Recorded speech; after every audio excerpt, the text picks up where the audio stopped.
You said you want to talk about something serious. Yes. This is quite a serious conversation. All right, well. It's men's mental health. That's what I want to talk to you about. Over 75% of men commit suicide. And that stat just blew my mind because I did not realise that. Why does that surprise you? The stat was so high. Why does that surprise you? Do you know what? If I'm honest,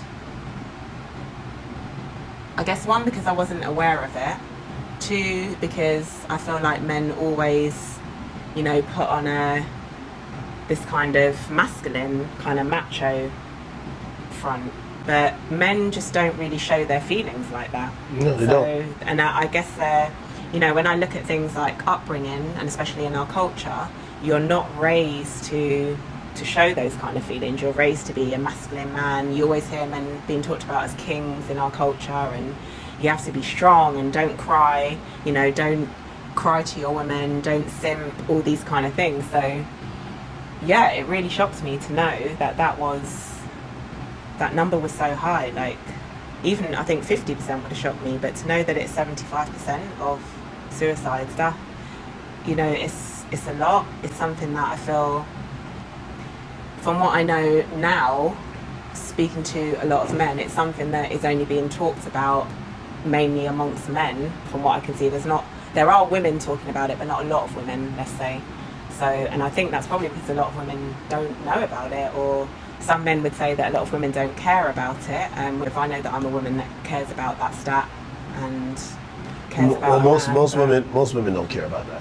I'm gonna tell you right now. I would say 8 out of 10 women don't care about men's mental health. 8 out of 10. Mm-hmm. Like, I mean, that actually makes me want to tear up. No, I'm just telling you. To feel that man is saying that number's that high. I think that. Why would you say that is? I think that a lot of men go through a lot of trauma in their lives and they just hold on to it. They don't. Their mission in life is to take on the load and keep moving on and keep moving forward. Yeah. We don't have time to sit there and woe is me and oh my God and so on and so forth. Some men don't have the strength to continue to take on that load, and they off themselves. That's the reason why that happens.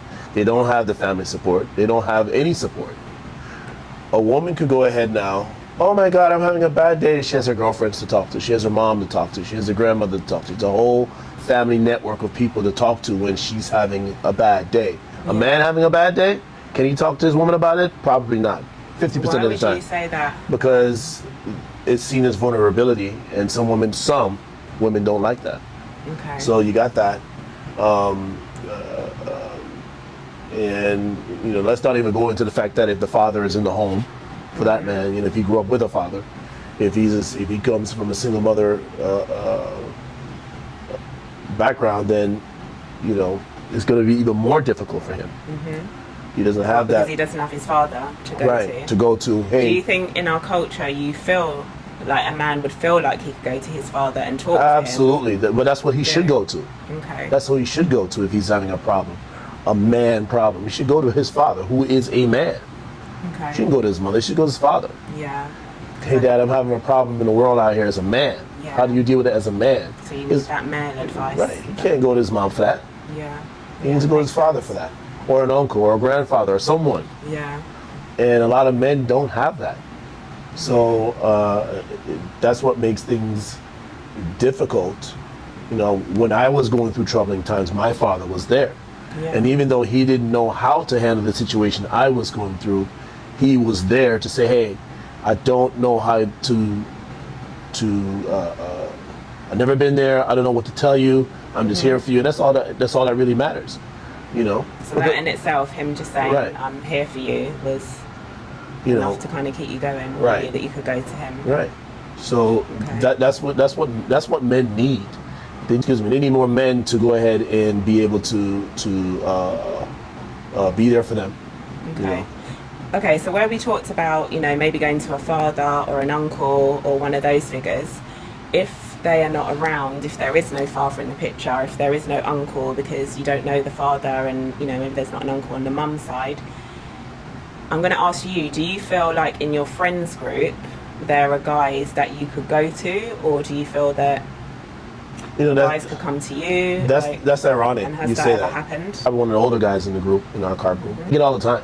Okay. I guess they see me as more stable and older, you know, and I have kids, grown kids. Yeah. So they see it differently in their eyes, and I'm there to help them. I think that's very important. That I'm there for somebody who needs that. They're younger. They want a different opinion, a different outlook. Yeah. So what if somebody came to you with something really serious, like they were feeling like they didn't want to be here anymore, let's say? Like, Well, I mean, that's definitely out of my wheelhouse. I would say go get professional help. but like if a man is feeling that way, because we're talking about suicides here as well, I mean, do you think there's enough out there, like enough support out there for them to... I don't think so. I don't think so. No way.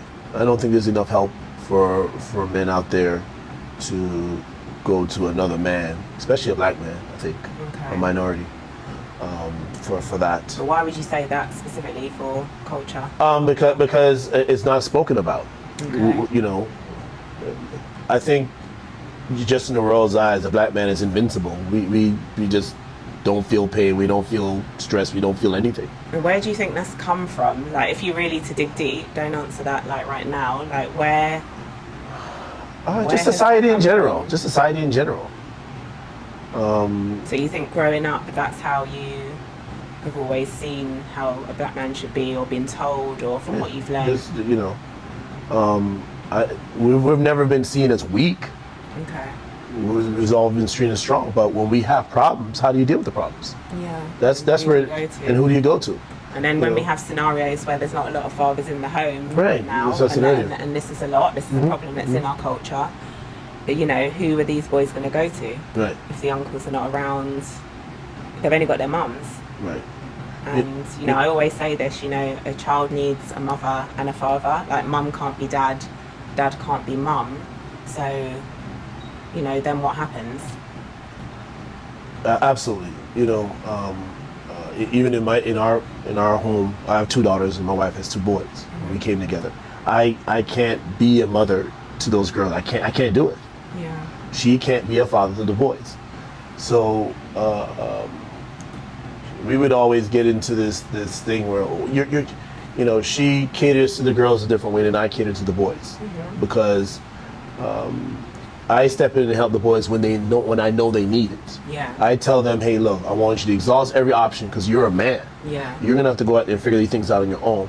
Only when you exhausted every option, you can't figure it out on your own, then come to me. Okay. Yeah. You know, That's whereas great and independent. exactly, because I'm not gonna be here all the time. You're not gonna be there all the time. Yeah. You know, and But at least they know they can come to you if the they door's really here, have like that you know. problem. Our oldest son, he came to me, had a problem with his car, and he's like, "Oh, I don't know how to figure this thing." I said, "Okay, go ahead, try every option first." 30 minutes later, he couldn't come back. He said, "Okay, I tried everything," and we went out there, and I did this, and it was like, "Oh man, was that easy?" I said, "Yeah, it was that easy. All you had to do was just sit down and think about it." And he was like, "Hey, I didn't really know that it was that easy to do." Yeah. You know, but So he needed you to show him.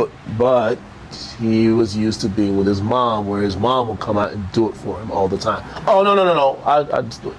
Yeah. And that is not the way men need to be raised. Men need to be raised, okay, you need to figure it out on your own, and when you have a serious issue, then you can come and you can figure it out.